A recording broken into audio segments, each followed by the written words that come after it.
2021년 12월 28일 생명의 말씀입니다. 같이 먼저 기도하겠습니다. 거룩하신 아버지 하나님, 하나님께서 우리를 지으신 목적은 우리를 통해서 하나님을 영화롭게 하고 또 하나님을 영원토록 즐거워하는 것임을 믿습니다. 그러나 2021년 동안 저희들의 삶이 하나님을 영화롭게 하였는지 저희가 돌아보게 됩니다. 그러나 한없이 부족함에도 불구하고 저희들을 사랑하셔서 지금까지 인도해 주신 모든 은혜를 감사하고 다가오는 한 해 오직 겸손하게 주 예수 그리스도를 따라가는 그러한 해가 될 수 있도록 인도해 주시옵소서. 우리 마음 가운데 조금이라도 어두움의 그늘이 있다면 그것보다 더 크신 하나님을 바라보게 하시고 복음의 능력으로 새롭게 하여 주시옵소서. 그리하여서 모든 성도들이 기쁨으로 새해를 맞이하는 그런 은혜를 허락해 주시고 또 하나님께 큰 영광을 돌리게 하여 주시옵소서. 예수님의 이름으로 기도드리옵나이다. 아멘. 오늘 우리에게 주신 하나님 말씀은 욥기 40장 6절에서 24절까지의 말씀입니다. 같이 합독하도록 하겠습니다. 그때 여호와께서 폭풍우 가운데에서 욥에게 일러 말씀하시되 너는 대장부처럼 허리를 묶고 내가 내게 묻겠으니 내게 대답할지니라. 네가 내 공의를 부인하려느냐? 네 의를 세우려고 나를 악하다 하겠느냐? 네가 하나님처럼 능력이 있느냐? 하나님처럼 천둥소리를 내겠느냐? 너는 위엄과 존귀로 단장하며 영광과 영화를 입을지니라. 너의 넘치는 노를 비우고 교만한 자를 발견하여 모두 낮추되 모든 교만한 자를 발견하여 낮아지게 하며 악인을 그들의 처소에서 짓밟을지니라. 그들을 함께 진토에 묻고 그들의 얼굴을 싸서 은밀한 곳에 둘지니라. 그리하면 내 오른손이 너를 구원할 수 있다고 내가 인정하리라. 이제 소같이 풀을 먹는 베헤못을 볼지어다. 내가 너를 지은 것 같이 그것도 지었느니라. 그것의 힘은 허리에 있고 그 뚝심은 배의 힘줄에 있고 그것이 꼬리치는 것은 백향목이 흔들리는 것 같고 그 넓적다리 힘줄은 서로 얽혀 있으며 그 뼈는 녹관 같고 그 뼈대는 쇠 막대기 같으니 그것은 하나님이 만드신 것 중에 어떠미라. 그것을 지으시니가 자기의 칼을 가져오기를 바라노라. 모든 들짐승들이 뛰노는 산은 그것을 위하여 먹이를 내느니라. 그것이 연잎 아래에나 갈대 그늘에서나 늪속에 엎드리니 연잎 그늘이 덮으며 시내 버들이 그를 감싸는도다. 강물이 소용돌이 칠지라도 그것이 놀라지 않고 요단 강물이 쏟아져 그 입으로 들어가도 태연하니 그것이 눈을 뜨고 있을 때 누가 능히 잡을 수 있겠으며 갈고리로 그것의 코를 꿰일 수 있겠느냐. 아멘. 네, 오늘 욥기 40장 말씀을 가지고 내 의라는 누더기 옷을 벗어버리라 이런 제목으로 말씀을 나누고자 합니다. 여러분, 세월호 같은 큰 사고나 고난이 일어날 때 보통 사람들이 어린아이들이 무슨 죄가 있다고 왜 법 없이도 살 수 있는 사람이 이런 고난을 받느냐고 그렇게 한탄을 합니다. 하나님이 계시기나 한 거냐고 이렇게 말하는 사람도 있죠. 그런데 이 말은 가만히 잘 살펴보면 고통을 겪는 사람은 죄가 없고 의로운데 하나님이 의롭지 않게 행하신다는 그런 의미가 됩니다. 이렇게 때때로 사람들이 하나님의 공의를 의심하는 일이 많다는 것입니다. 오늘 본문 8절의 말씀을 보십시오. 하나님께서 말씀하십니다. 네가 내 공의를 부인하려느냐? 네 의를 세우려고 나를 악하다 하겠느냐? 또 욥기 34장 5절에서도 보면은 욥이 이렇게 이야기합니다. 내가 의로우나 하나님이 내 의를 부인하셨다. 나는 의로운데 하나님의 공의가 잘못 집행되었다는 그러한 말입니다. 욥기 9장 22절에서 24절까지 말씀도 이렇게 보면은 욥이 말하는데요. 하나님께서 온전한 자나 악한 자나 멸망시키신다. 이렇게 이야기를 하고 있습니다. 이것은 온전한 사람, 선한 사람, 악한 사람 가리지 않고 똑같이 하나님께서 멸망시키시는 일이 잘못된 것이라고 이렇게 하나님께 항변하고 있는 것이죠. 또 계속해서 보면은 무죄한 자의 절망도 비웃으시리라. 세상이 악인의 손에 넘어가서 재판관의 얼굴도 가려졌나니 정의가 없어졌다는 이야기입니다. 그렇게 되게 하신 이가 그가 아니시면 누구냐? 의로운 자를 이렇게 대우하시다니 세상에 정의가 어디 있는 것입니까? 결국 하나님께서 이런 불합리한 세상이 되도록 허락하신 거 아닙니까? 이렇게 따지고 있는 것이죠. 욥이 가진 의문을 정리를 해보면요. 첫째는 의로운 자가 왜 고난을 받습니까? 그리고 나는 의로운데 하나님의 공의가 지금 바르게 행해지고 있는 것입니까? 이렇게 요약을 할 수가 있겠죠. 그래서 하나님께서는 이 질문에 대해서 직접적인 답변을 주시기보다는 하나님께서 창조하시고 통치하시는 우주의 모습을 욥에게 이제 보여주십니다. 38장, 39장에서 천지 창조로부터 이 우주의 기상의 변화와 동물의 생태 섭성까지 하나님께서 만물을 지으시고 운영하시는 것을 욥에게 보여주십니다. 그리고 이런 것들을 통해서 욥이 자기가 가진 의문에 대해서 스스로 답을 얻기를 하나님께서는 기대하고 계십니다. 오늘 본문 9절에서 14절 말씀을 요약해서 한번 보겠습니다. 네가 나의 공의를 의심하는구나. 내가 의로우려고 하나님을 악하다 하느냐? 내가 하나님보다 더 영광을 받으려 하느냐? 내가 나만큼 이 우주를 통치하는 능력이 있느냐? 위엄과 존귀로 단장하고 영광과 영화를 입고 싶으냐? 너는 교만한 자를 낮추고 악인을 심판할 능력이 있느냐? 그럴 능력이 네게 있으면 너의 의로움을 인정하고 네 스스로 너를 구원할 수 있겠다고 그렇게 인정을 하마. 하나님께서 이렇게 욥에게 말씀을 하셨습니다.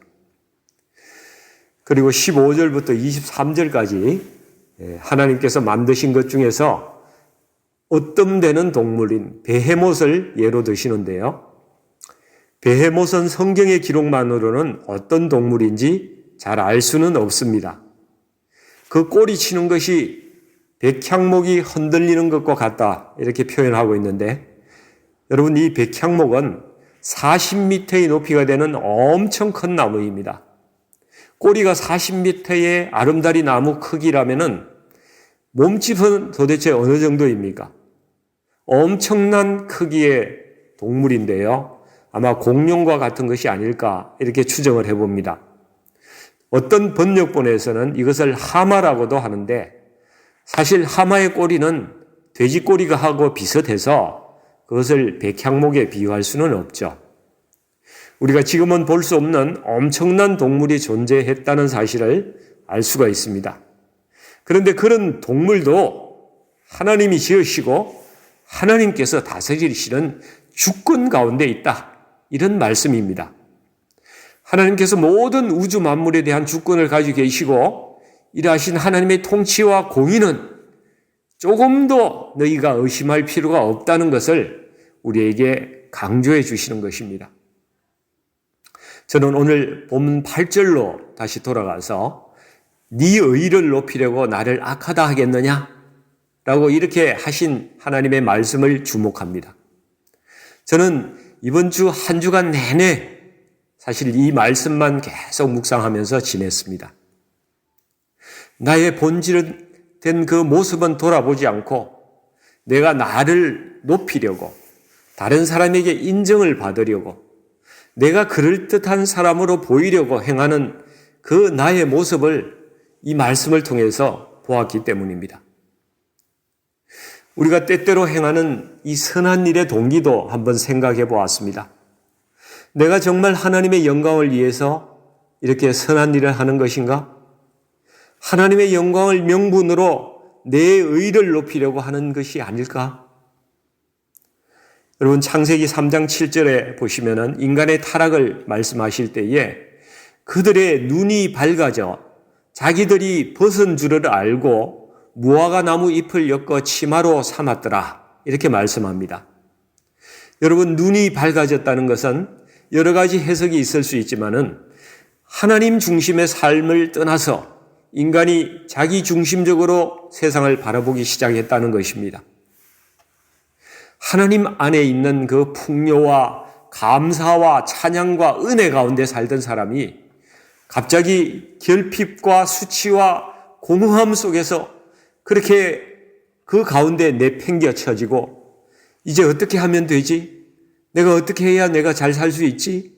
자기 머리를 굴리면서 전전긍긍하며 내 생각대로 살아가는 그런 사회, 그런 사람이 되었다는 말입니다. 다시 말하면 인간은 하나님을 마음속에서 밀어내버리고 자기가 의지할 존재가 없어서 무화과 나무 잎이라는 거짓 자아를 만들어서 자기의 보호자로 삼은 것입니다. 자기의 본질을 거기에 감추고 거짓 자아의 마스크, 심리학 용어로는 페르소나라고 이야기를 하지 않습니까? 그 마스크를 쓰고 살아가게 된 것입니다. 저는 우리 신앙생활의 꽃이 하나님께 영광을 올려드리는 간증이라고 생각을 합니다.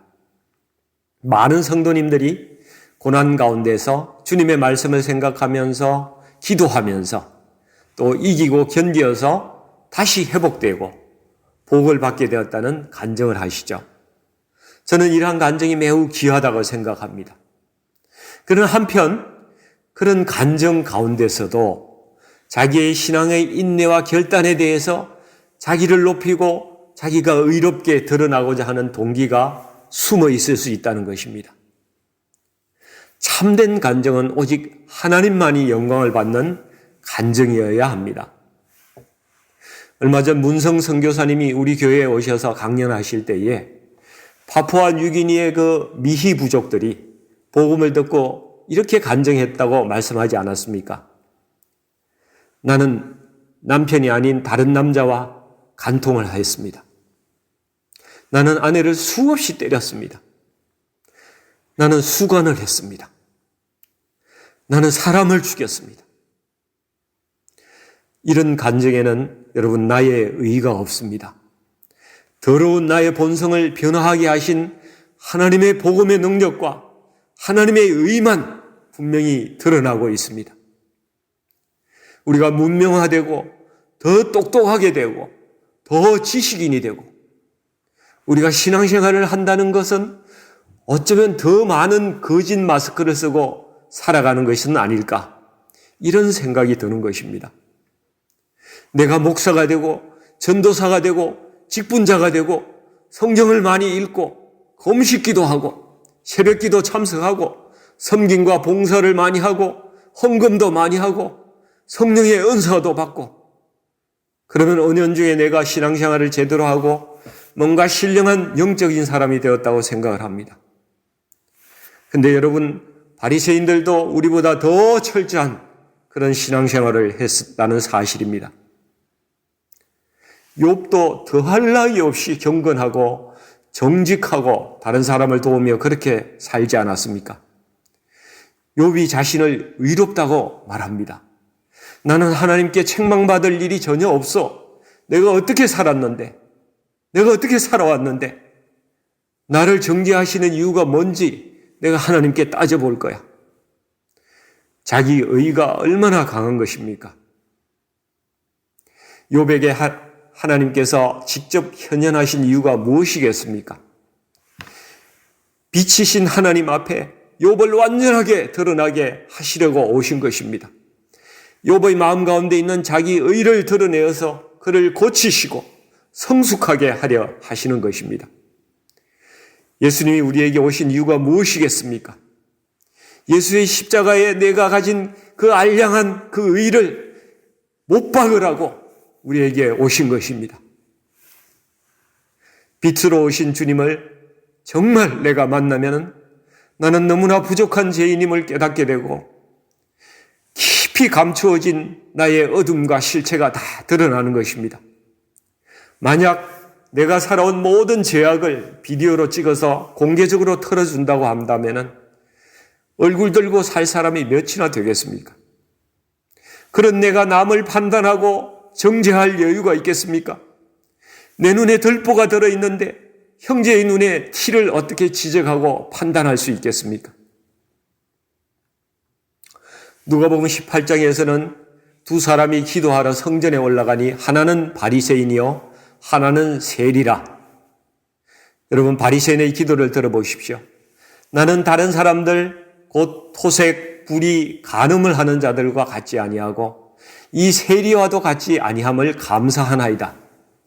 나는 일회에 2번씩 금식하고 또 소득의 11조를 드리나이다.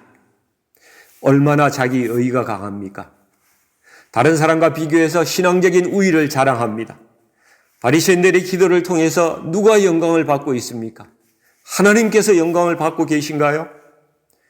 자기가 영광을 받고 있습니다. 이에 비해서 세리는 어떻게 기도합니까?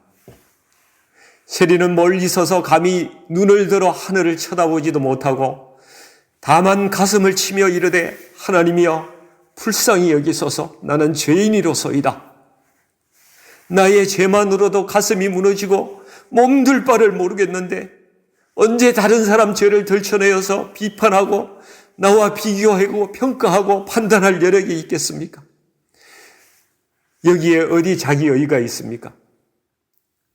여러분, 과연 나는 어떤 신앙생활을 하고 있습니까? 나는 바리새인입니까? 세리입니까?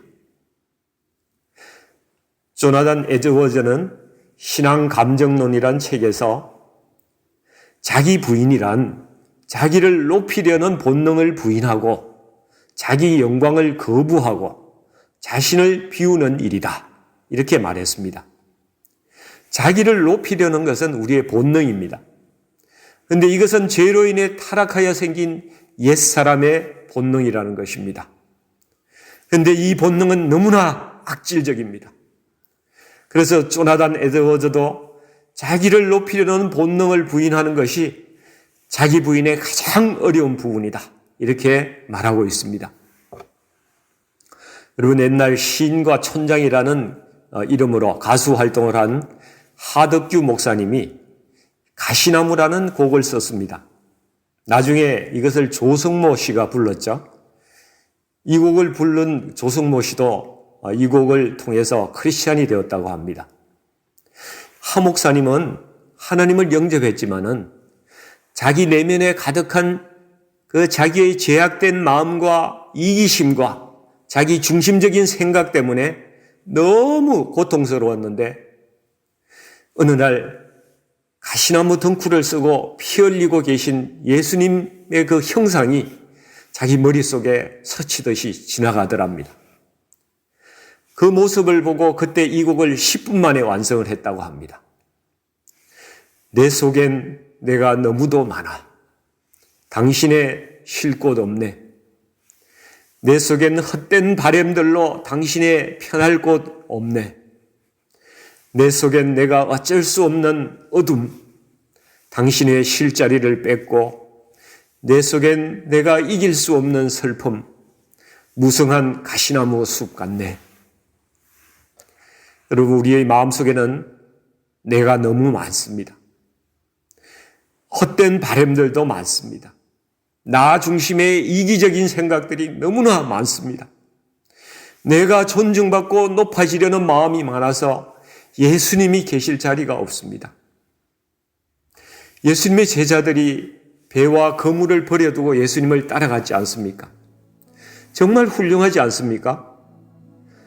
모든 생업을 버리고 선교사로 헌신했지 않습니까?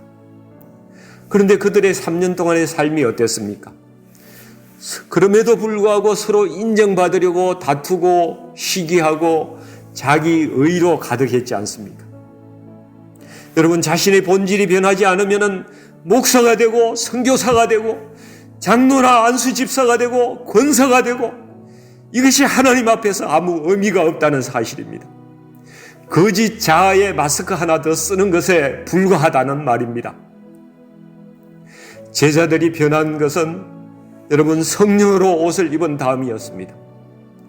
하나님께서 아담과 하와에게 가죽옷을 입혀주셨듯이 예수 그리스도의 보혈로 피 묻은 그리스도로 옷을 입은 다음에야 그들은 자기의 거짓된 자아와 자기의 의로 가득한 자기의 실체를 깨닫고 그것을 내버렸습니다.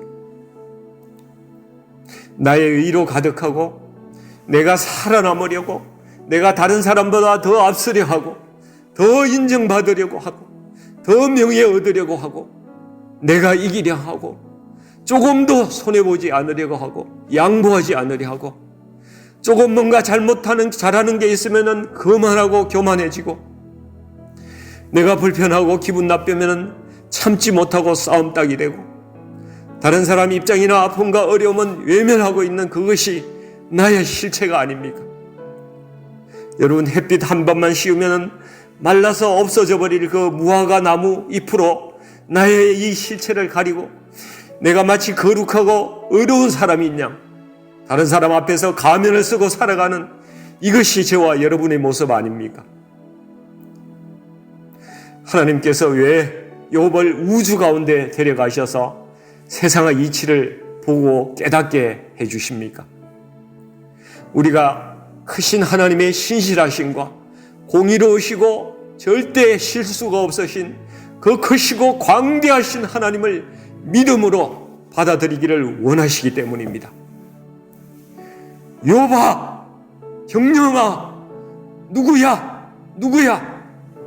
이 좁은 동네에서 웅크리고 앉아서 하나님이 어떤 분인지, 하나님이 계시기나 한 거냐고 불평하는 그 생각을 내려놓아라. 무화과 나무 잎으로 만든 내 거짓된 자아, 자기의 의를 벗어버리고 예수의 십자가와 희생의 보혈로 만든 가죽옷을 입어라. 이렇게 말씀하고 계십니다. 사랑하는 성도 여러분, 수치와 공허감과 절망으로 뒤덮인 그 나무 뒤에 숨어서 웅크리고 울고 있는 거짓된 나를 버리고 여러분, 예수님과 함께 만물을 다스릴 그 권세, 하나님 나라의 그 큰 영광을 생각하면서 오늘 조금 불편하고 섭섭한 일이 있더라도 내 상한 심령을 다 주님께 내려놓고 절대로 나를 실망시키지 않으시는 우리 주님의 나라, 그 하나님 나라를 사모하면서 소망하면서 기뻐하며 주님의 손을 잡고 떳떳하게 하나님의 의를 덧입고 살아가는 그런 사람 되기를, 우리 모두 그런 사람 되기를 간절히 축원드립니다. 같이 기도하겠습니다. 하나님 아버지, 제가 다른 사람의 인정을 받고 사랑을 받고 칭찬받고 부러움의 대상이 되는 그런 사람이 되고 싶었습니다. 제가 남에게 그럴듯한 사람으로 늘 비춰지기를 원했습니다. 그러나 제가 먼저 다른 사람을 인정하고 사랑하고 칭찬하고 격려하는 데는 너무나 부족했습니다. 하나님, 저는 항상 나의 배우자와 자녀들이 먼저 변하길 바랐는데 정작 변해야 할 사람은 나라는 사실을 몰랐습니다. 다른 사람과의 관계가 틀어지고 기분이 상하면은 다른 사람의 잘못만 찾아서 비난했지 정작 나에게 있는 잘못을 성찰하려고 하지 않았습니다. 하나님, 남에게 의롭게 보이려는 이 거짓된 자아가 나를 채우고 있다는 이 사실을 깨닫고 인정하게 하여 주옵소서. 예수님은 우리를 위해서 그 생명까지 버리셨는데 저는 제 자존심 하나도 버리지 못하고 있으니 주님, 이것을 어찌하면 좋습니까? 주님의 십자가 보혈을 우리 심령 가운데 부어주시고 우리들의 거짓된 의를 버리고 그리스도의 옷을 입혀 주시옵소서. 성령으로 새롭게 하여 주시옵소서. 제 안에 거짓된 자아를 버리고 하나님의 의로만 가득 채워 주시옵소서. 예수님의 이름으로 간절히 기도드리옵나이다. 아멘.